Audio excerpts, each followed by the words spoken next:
राज्यातील शिक्षकांसाठी अत्यंत धक्कादायक अशी बातमी. सेवेत टिकून राहण्यासाठी व पदोन्नतीसाठी टी आवश्यक असताना आता वरिष्ठ वेतन श्रेणी व निवड श्रेणीसाठी सुद्धा टी बंधनकारक. बघूया आजची ही बातमी सविस्तररित्या.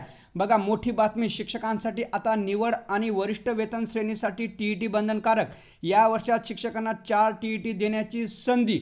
बघा, इयत्ता 1ली ते 8वी वर्गातील शिक्षकांना आपली नोकरी टिकवण्यासाठी 2 वर्षात 31 ऑगस्ट 2027 पर्यंत टी उत्तीर्ण व्हावे लागणारच आहे. दुसरीकडे पदोन्नतीसाठी देखील ही अट आहे, परंतु 12 वर्षानंतर वरिष्ठ व 24 वर्षानंतर जी निवड श्रेणी देण्यासाठी टी बंधनकारक आहे किंवा नाही याची स्पष्टता नाही. त्यामुळे संभ्रमावस्थेतील प्राथमिक शिक्षकांनी राज्याच्या शिक्षण संचालकाकडे मार्गदर्शन मागवले आहे. स्थानिक स्वराज्य संस्था व खासगी अनुदानित शाळांमध्ये सहशिक्षक म्हणून 12 वर्ष नियमित समाधानकारक सेवा बजावलेल्या शिक्षकांना वरिष्ठ वेतन श्रेणी मिळते, तर 24 वर्षाच्या सेवेनंतर निवड श्रेणी दिली जाते. ही प्रक्रिया पदोन्नतीची नाही, तरी पण वरिष्ठ व निवड श्रेणीसाठी टीची अट आहे की नाही याची शासन आदेशात स्पष्टता नाही. दरम्यान 1ली ते 8वीच्या वर्गातील शिक्षकांना सेवानिवृत्तीला 5 वर्ष शिल्लक असलेले वगळून टी उत्तीर्ण व्हावेच लागणार आहे. पण तत्पूर्वी वेतन श्रेणीसाठी पात्र असलेल्या शिक्षकांना पात्रता परीक्षा उत्तीर्ण नसताना वेतन श्रेणी देता येईल का, यावर शिक्षणाधिकाऱ्यांना शासनाच्या मार्गदर्शनाची आवश्यकता आहे. शासनाकडून याचे स्पष्टीकरण जोपर्यंत येत नाही तोपर्यंत वेतन श्रेणी लांबणीवर पडू शकते, अशी सध्या स्थिती आहे. त्यामुळे आता शासनाकडून कधीपर्यंत स्पष्टता होणार याकडे सर्व शिक्षकांचे लक्ष लागून राहिले आहे.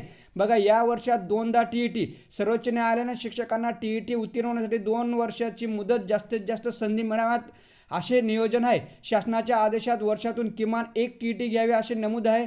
त्या आदेशात एकापेक्षा जास्त घेऊ नये असे कुठेही म्हटलं नाही. त्यामुळे आपण वर्षात 2दा टी घेणार आहोत.